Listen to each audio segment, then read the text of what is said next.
Okay. Welcome to the Talawanda School Board meeting of July 10th. We are returning from executive session. The board went into executive session to consider matters required to be kept confidential by federal law or regulations or state statutes. So, Dr. Thoreau, do you have a recommendation for the board? It is recommended that the board approve the agenda as amended. There were several amendments in the certified or teacher areas. We had 2 resignations. We had a hiring or recommendation of a hiring of a 4th grade teacher, hiring of a dean of students at the middle school. And I'll explain really quick. At the middle school, we were, due to the late nature and movement of staff, we felt that we would not be able to find an assistant principal. So we wanted to do a dean of students, and we have a teacher who will remain under teacher contract that is certified and is willing to do that. Classified staff, we had resignations and supplementals. There were several supplementals added to it, and one person's had their step changed to make it correct. And then there was the addition of the Chromebook resolution, and then there was also a job share request that was amended and changed. Thank you. Can I get a motion to approve the agenda as amended? So moved. Thank you, Mr. Otto. And a second? Second. Thank you, Dr. Howard. Any questions or discussion? And Mr. Fauski, would you call the roll? Mr. Otto? Yes. Dr. Howard? Yes. Dr. Knight-Abowitz? Yes. Mr. Mead? Yes. Motion passes. And if you please stand and join us in the Pledge of Allegiance.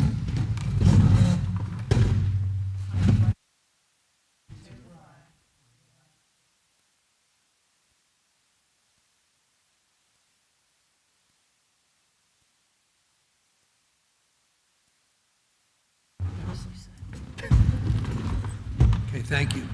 And now for our reports. The Butler Tech report. We had a very short board meeting last month. I laid out some of these student success pamphlets. If you're, you can also access these online, and it has a nice middle section that has a year in review of Butler Tech, the many things that went on this year. The House Bill 33, this state's budget, has some impact on vocational training. You'll be hearing a lot about House Bill 33 tonight, but it includes $300 million for facility expansions in technical schools. And of course, Butler Tech has already applied to get some of that money as we're expanding to increase our programs. Dr. Knight-Abowitz, do you have a report for the legislative liaison? Governor DeWine signed the budget bill, House Bill 33, last week that had come after a compromise between the House and the Senate. This is operating appropriations for fiscal years 24 and 25. Ms. Tefelsky is going to go over the numbers, but I will say compared to neighboring districts like Monroe, which is almost the exact same size we are, the percentage change, there is a percentage change to the positive, so don't take that for granted. Ours over from 2023 to 2025, the dollar amount change in Talawanda will be $706,000, and the change in that same period for Monroe will be $3.8 million. So as per usual, our support is pretty flatlined. Not totally, we get some increases, and again, Ms. Tefelsky will explain that. This bill also restructures the Ohio Department of Education, which is a partially elected, so it restructures the State Board of Education, which is a partially elected board. This new this new way of governing the Ohio Department of Ed basically strips most of the regulatory powers off of the State Board of Education and gives a lot and creates a cabinet position in the governor's cabinet, and that gives most of the power to the governor and in that cabinet level agency. And the biggest thing about this bill that is disturbing from a public school point of view, in my opinion, is the universal ed choice voucher expansion. Basically, this means about 3 out of 4 families in the state of Ohio can have part or most of their private education paid for with your tax dollars. So we're keeping an eye on that and how that's going to roll out and the impact of that. But that part of the budget has a very steep price tag. It's going to cost Ohio taxpayers an additional $825 million compared to what is currently spent on vouchers. Nobody knows how much this is actually going to really cost. And it comes with pretty much no strings attached at this point. There are no accountability mechanisms. Private schools are not required to do financial reporting at this point. They don't have report cards the way that public schools do. There are no additional assessment measures to measure the impact of this money. No auditing stipulations have been put into place. So that's my summary of the budget bill. I put kind of a list of items on Facebook and TCAPE in case people are following there with more details. Thank you, Dr. Knight Abowitz. Dr. Howard, the Arts and Athletic report? Not a lot to report other than many of the fall sports have already started working out in the weight room and practices, and the marching band has already also gotten together and is starting to get their season together. Okay, thank you. And Mr. Bothus is absent, so there will be no student achievement report. At this time, we'd like to welcome visitors for public participation. Mr. Brown?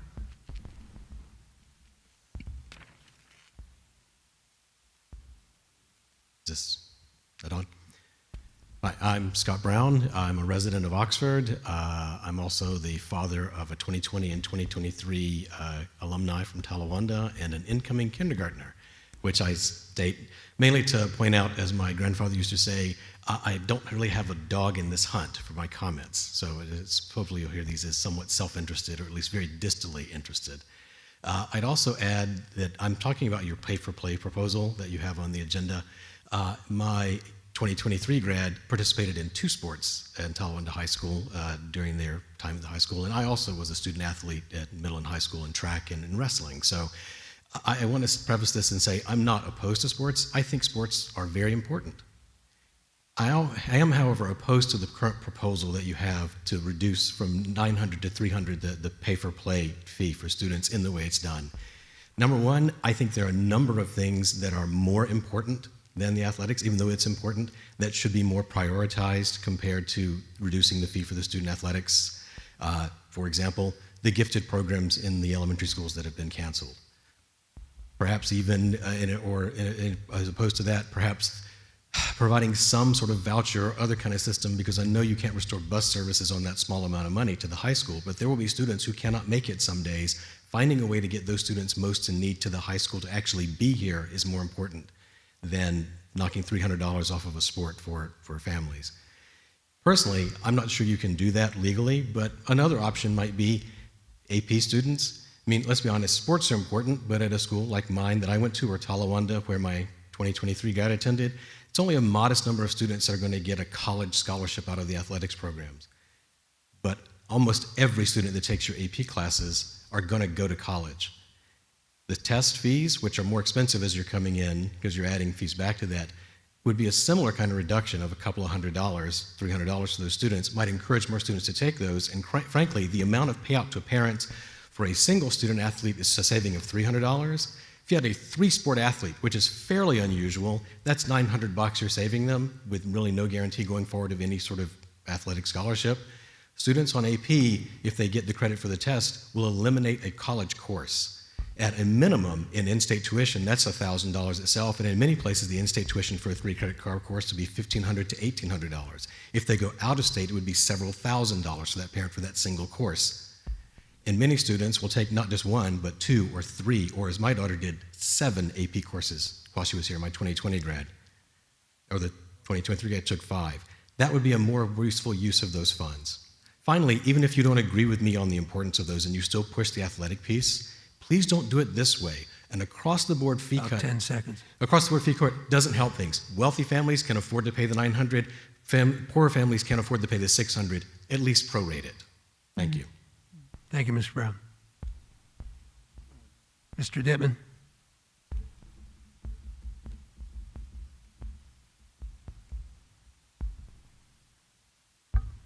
Good evening, Mike Dittman, Hanover Township. Our spending obviously continues to be an issue. Talawanda's per pupil spending is $13,941 per pupil per year, while Monroe is $10,258. My question to the board and staff is, how does Monroe get the job done for $3,700 a student less than Talawanda? And the Monroe ratings are equal to or better than Talawanda. So you can't say we're spending more money, we're getting better results, because we're not. We're getting good results, but we got a school in this county, $3,700 a student less. Times 3,000, round numbers, $10 million. We had $10 million extra dollars, we wouldn't be worried about pay to play or anything else. And if you haven't researched what Monroe's doing, I strongly suggest you do, to figure out how they do it, because they're getting the job done, folks. Also, I know tonight you have an item on pay to play. After looking at the data, I just can't understand why the marching band fees are the same as the sports. It appears to me, and it's only my observation, that maybe the band is paying partial payment of the athletic director. And quite frankly, that just does not seem fair. So hopefully you guys take a hard look at what you're charging everybody, and whether you reduce the fees or not, please make it fair, make it equitable to each item, so somebody's not picking up somebody else's cost. Thank you very much for serving, and have a good summer. Mr. Corbin?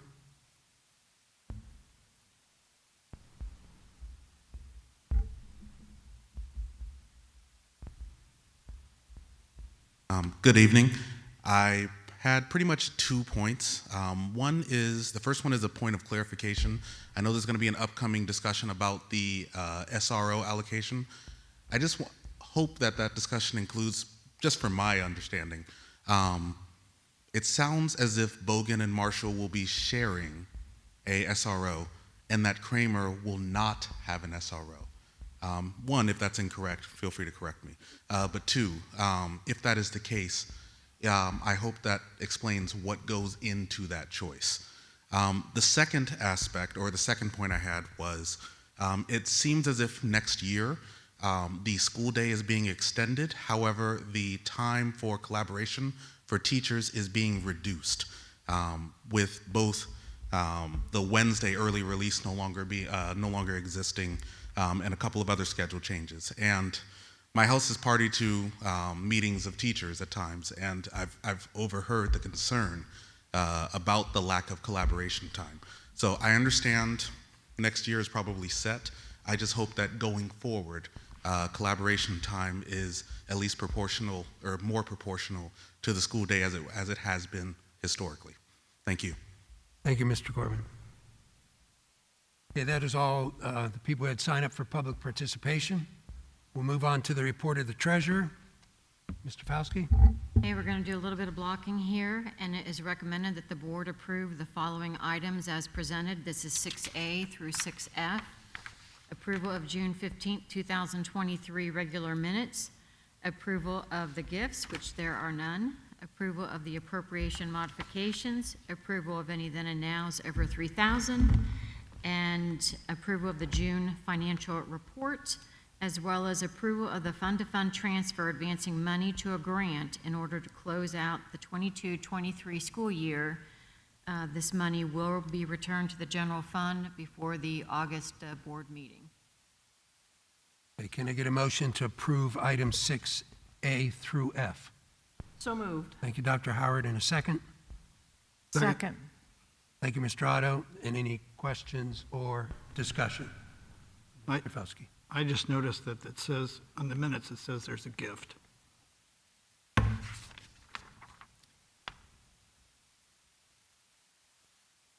On the minutes or on the agenda? I'm sorry, on the agenda. On the agenda.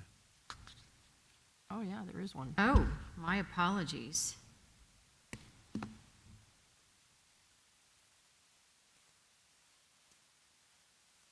From the Community Foundation for the Athletic Department.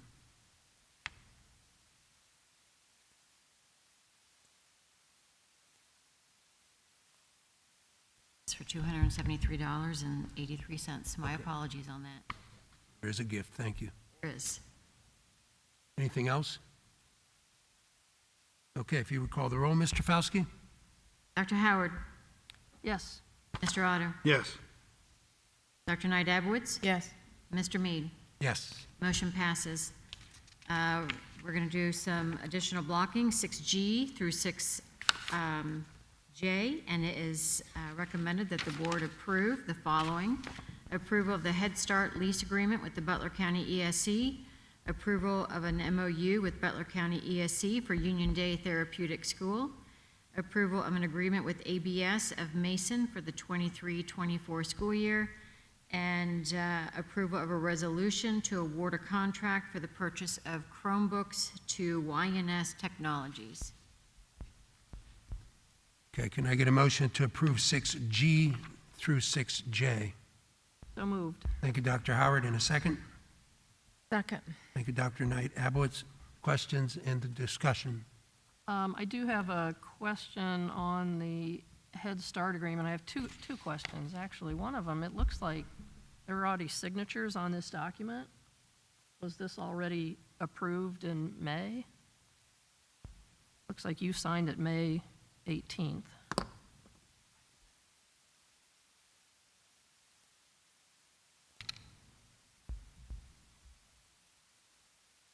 It looks like, and then their signature came through on June 21st. Yep. So do we need to reapprove it? We do not.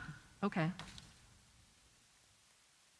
I also have a clarification, just looking this over, and I missed this the first time. So this is an agreement for Butler County Educational Service Center provides Head Start classes, and they use our classrooms to do that, right? One class classroom, one class at at Marshall. Marshall.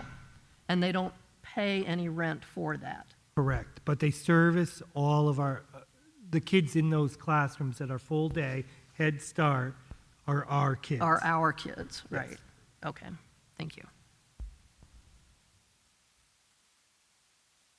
Anything else? Now, Mr. Fauski, the Chromebook contract, how did that come back? Did we do well with that? We did. So YNS was the lowest responsible bidder. We did lower our quantity from 2,000 to 600 due to an E-rate grant that had been written over a year ago and actually came to fruition. But that was with a different vendor. And so, but YNS Technologies is honoring that the same price even for the lower quantity. Thank you. So do we need to reword the motion here since we don't need to approve G again? Just a point of procedure. Yep. It is recommended that we approve 6H through 6J. Okay. Can I get a motion to approve 6H through 6J? So moved. Thank you, Dr. Howard. In a second. Second. Thank you, Dr. Knight Abowitz. Any further discussion? If you would call the roll, please, Mr. Fauski. Dr. Howard? Yes. Dr. Knight Abowitz? Yes. Mr. Otto? Yes. Mr. Mead? Yes. Motion passes. A couple informational items. Dr. Knight Abowitz already mentioned that House Bill 33 was signed in by the government on July 4th after issuing 44 line vetoes in that budget bill. Some of the financial relevance of this biennial bill is that it continues the phase-in of the Fair School funding plan with updated fiscal year 22 base cost inputs. Previously, they were using fiscal year 18, so they are being a little bit more current, utilizing fiscal year 22. It does maintain the existing guarantees, which is extremely helpful. It provides funding for the economically disadvantaged cost study and increases the minimum state share percentage from 5 to 10%. We, in fiscal year 22 and 23, were 15.8% state share.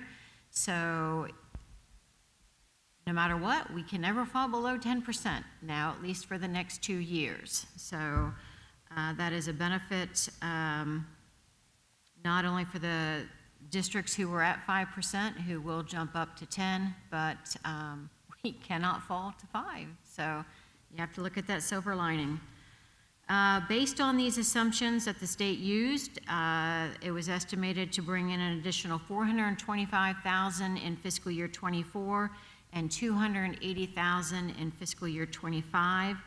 This is assuming that our enrollment stays the same that was January 2023, so our enrollment stays the same. It also assumes that our special ed transportation, preschool special ed funds, and career awareness and exploration funds, which were built into this model for the simulation, all come to fruition. The only thing that we can guarantee really on this House Bill 33 is that the numbers will change. We just don't know if it is going to change in our favor and we get even more or slightly under. But we do look forward to down the pipeline. And we will take that $700,000. We will. The only other item that I have is you're passing by our bus and maintenance construction. We have passed all the inspections. We still have zoning to go through.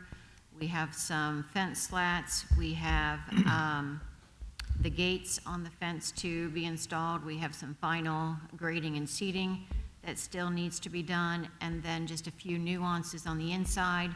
But the building has passed, all of the electrical, plumbing, everything has passed, and our 2 departments will be, in fact, they already started today as far as moving items in. So they need to be out of the building by, the existing building by July 15th. Looks good out there. Thank you very much, Mr. Tofowski. Dr. Thoreau, the report of the superintendent. So I'm making a recommendation based upon the conversations that we had at last month's board meeting, and you have in front of you a form that has, what would it look like if we reduced the athletic fees from $500 to $600 to $700 for the high school, and then you have the lower amount at $250 for the middle school. So my recommendation is this. I am recommending that the board approve the lowering of the athletic and marching band fees, otherwise known as pay-to-play, for the next school year, 23-24, from $900 to $600 at the high school, and from $350 down to $250 at the middle school. There would be no cap, so if you played 3 sports, you'd be charged 3 times. If you play 1 time a sport, you'd be charged 1 time, 2 times the amount. Shauna and I have met and we've talked about it. We've looked at the numbers. We've listened to what people have said and what the board has said. We're not in a position to reduce it, I believe, in my opinion, any lower than that, because we still need to live through next year to see. We just heard a little bit about the governor's budget, but we also have the property valuations that are coming up as well, and hopefully they will be favorably, and hopefully we will be able to bring other services back, such as gifted, or that at the grades 3 through 5, or other programs that we want to. But right now, I believe this board has done a great job of outlining a 3-year plan with flexibility, and we're starting to make those cuts and those difficult decisions because it was clear with the almost 66% of the voters saying no to the levy that we need to do it. Now, the great news is, looks like we have some money that may be coming in. that will help us make different decisions. But right now, it's too early to do that beyond what I'm recommending in this recommendation. Okay, can I get a motion to approve 7A? So moved. Thank you, Dr. Knight Edwards. And a second? Second. Thank you, Mr. Otto. Questions and discussion?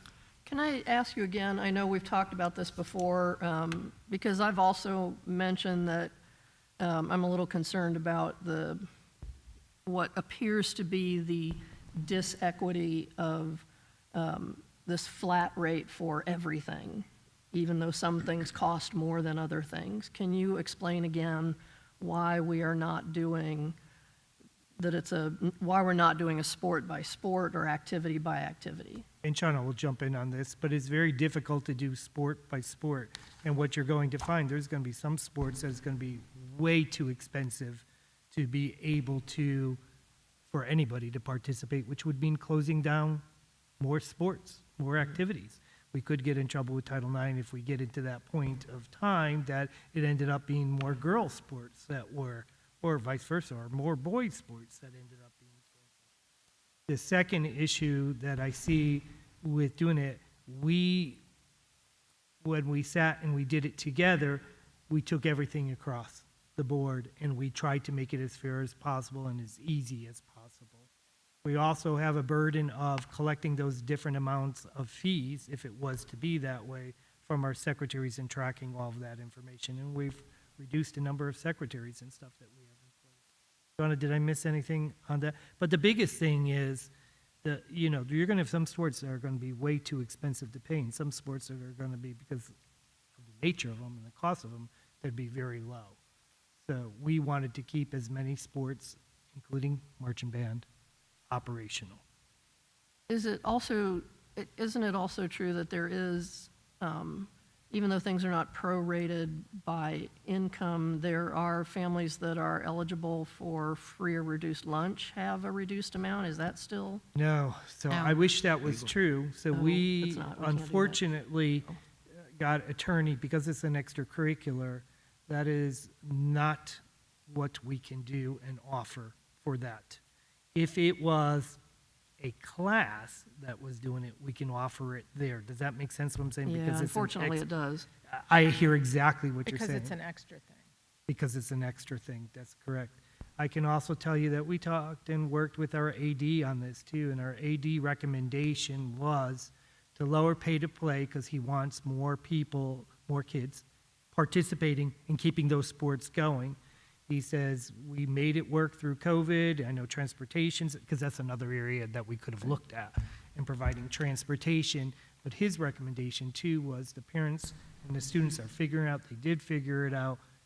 We want to fill the sports, and we also want to look competitive. He talked about that beyond the SWAC league issues. I also have a question, if anybody else has heard about this. I had not heard about this until earlier this week, that there's a state program that can provide funds up to $1,000 per family for extracurricular things like tutoring, music lessons, things like that. And I understand that Middletown has arranged to have their marching band part of that program. It's a vendor. You have to be approved by the state as a vendor. And they somehow have gotten their marching band extracurricular activity as part of that program. And they're trying to get their choral program qualified for that too. Are you Nice. familiar at all with that? I'm not fully familiar, but I believe it has to go through like the boosters and stuff like that. Has to go through what? The Boosters. boosters. The yeah. boosters? Oh, okay. I believe, but I'm not fully aware of that. And I also believe it is strongly tied to your levels of low socioeconomic status, whereas Middletown will qualify for a lot more than what we will qualify for. And I want us to be careful with that because, when they did the census in the COVID time period, when they look at our overall percentage of lower socioeconomic status, we actually have gone down a little bit. I don't think that is true. I don't think that has happened. They used a free and reduced lunch forms for breakfast rooms, whatever you want to call, but they also used the census data that was collected. And they married the two together to give your overall percentage. So our overall percentage, and even by our schools, some of our schools, has dropped a little bit. I believe we're not getting less free and reduced applications. I believe it was because of that COVID census. And if everyone remembers, they had a difficult time getting people to answer the questions in the surveys that needed to be.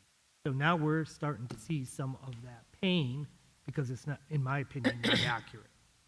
My understanding of that program, and again, I'll do some more I don't research. know I'm sorry, enough. I can't remember the name of it either.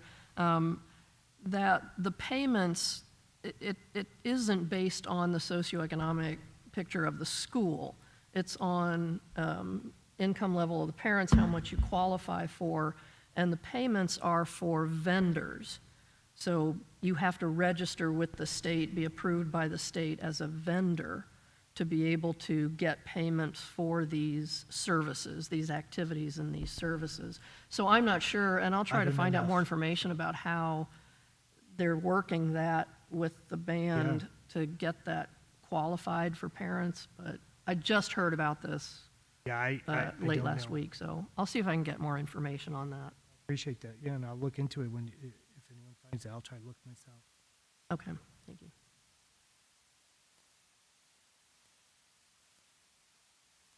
Does anybody have any other questions and/or comments on this issue?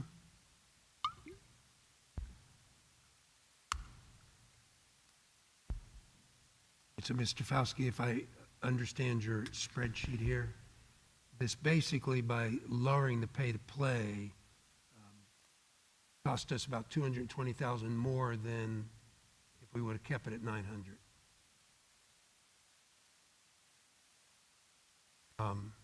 And going further requires us to have more faith in the budget and the reappraisal, which we don't know how it's going to turn out completely. How it's going to turn out. Anything else? And if you would call the roll, Mr. Fauski? Dr. Knight Edwards? Yes. Mr. Otto? Yes. Dr. Howard? Yes, Mr. Mead? Yes. Motion passes.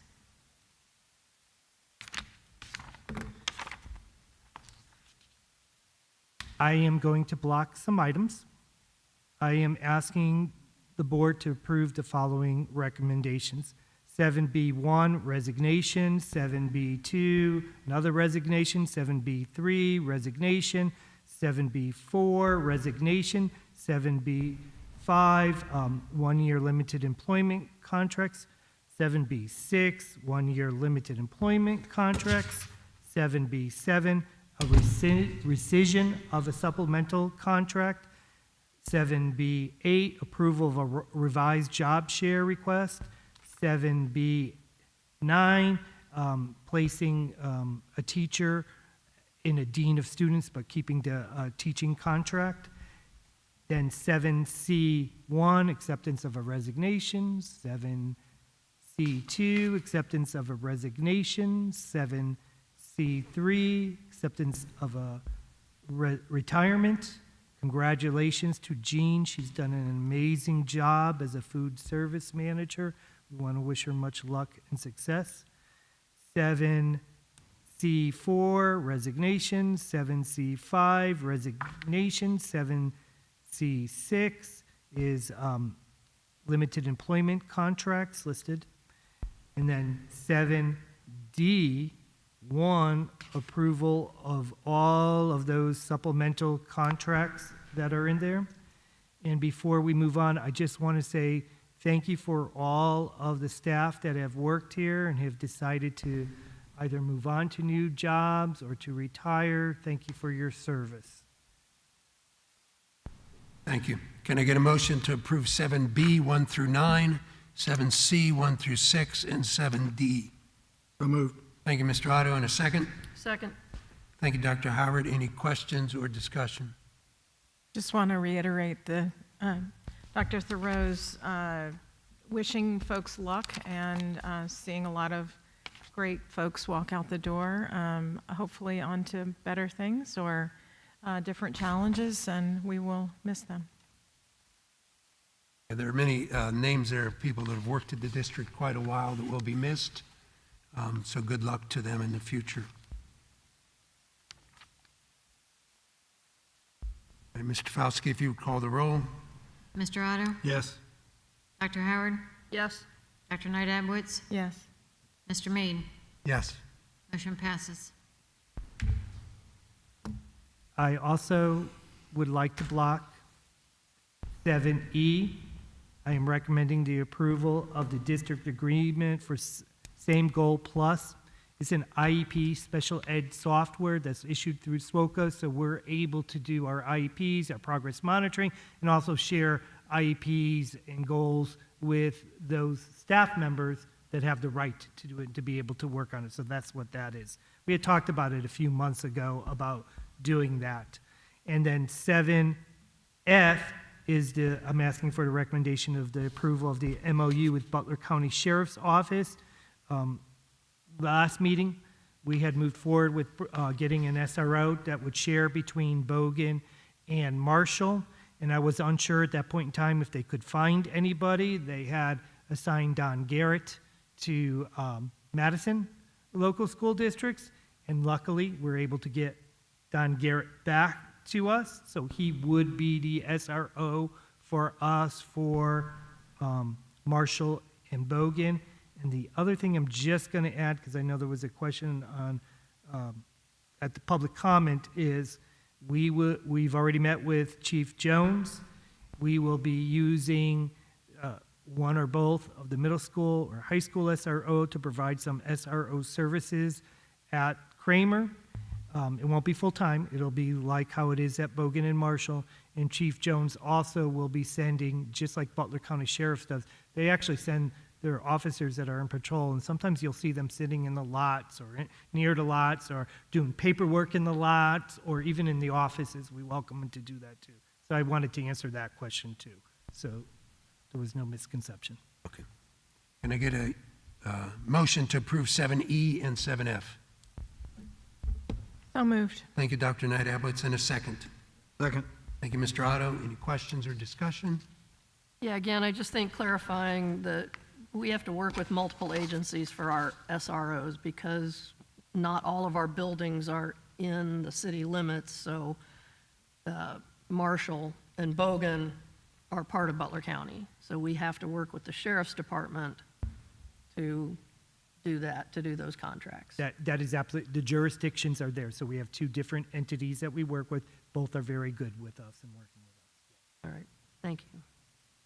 And I think, having said in the safety committee meetings, there's a lot of things in place for safety that we don't talk about publicly. Correct. And we won't talk about publicly. So I'm glad that we can at least have SRO coverage to some degree. I know the sheriff was unable to provide 2 last year, the Correct. second half of the year anyway, because of his staffing issues. So it's good to get one of them to come back. And I know Chief Jones will get cooperation in getting somebody at Kramer some of the time. So that's good news. All right, if you would call the roll, Mr. Fauski. Dr. Knight Abowitz? Yes. Mr. Otto? Yes. Dr. Howard? Yes, Mr. Mead? Yes. Motion passes. So for my informational, I really don't have anything because I know it's July, but I just addressed the Kramer SRO. That was a public comment that came up. Collaboration time was another comment that came up. Yes, the elementary days are longer. The middle school and high school really aren't per se, and they still have the amount of collaboration time that they had. But we also put in additional, what I'm going to call as work days that we did not have. So when you add up the minutes of those work days that are sprinkled throughout the year, it almost comes up to the exact same amount of those early Wednesday dismissal times. Does that make sense what I'm saying to you? Yes. So even though Wednesday early release is gone, and I know some families had struggled with that at that point in time, we do have it, but now we have a whole chunk of day versus a 45-minute time, which you really didn't get 45 minutes, because when buses were late or car pickup lines took longer, whatever, we didn't always get 45 full minutes to work on it. But now we'll have a full day because there won't be any students. We'll have a few of them throughout the year. Thank you, Dr. Throw. Right now for items from the board members. I just want to give a really quick report on the Super Summer Readers Program by the Oxford Literacy Team. The past few years, we've been using Kramer Elementary for that program, and then community buildings in Somerville and Riley. This year, we used all 3 elementary buildings. We are extremely grateful to the district for allowing that use, and I want to give a shout out to the maintenance people at those buildings. I was at the Marshall location, and Jennifer there was just amazing. She knew so many of those kids. She was right there if we had any questions or problems or anything. So thank you, Jennifer, for that, and thank you to the district for helping us facilitate that program. And to clarify, it is not a district-sponsored program. That's an independent, nonprofit organization that provides summer reading support and literacy support for kids in the Talawanda district. I just want to say thank you because it is a great program. It engages our kids, so thank you very much because it's something sorely needed and we appreciate it. We really enjoy doing it. We've been doing it for a really long time now. We're trying to figure out how to get better enrollment. We had a lot of kids sign up this year who didn't show up. And I think some of that is there's still confusion, and this was my concern coming into the elementary buildings, even though we keep saying this is not a Talawanda program. I think people confuse it with the summer reading thing that Talawanda does, and I think there's some confusion about, I think some of the people who signed up, once they realized they didn't have to come, were kind of like, oh, no, we're not doing that. Well, summeritis came in, So a little summeritis came in. I can understand that. So we're still kind of struggling with figuring out how to talk about it, how to present it to people, to have a better understanding that this is a separate program that we are just using the school, the elementaries, which are, again, there's no additional cost to the district. Those maintenance individuals are there anyway. They're still working, so it doesn't cost the district anything. So we appreciate the use of the space.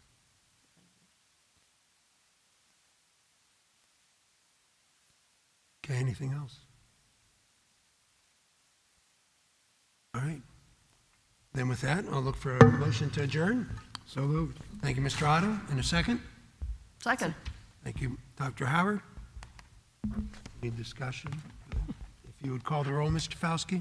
Mr. Otter? Yes. Dr. Howard? Yes. Dr. Knight Abowitz? Yes.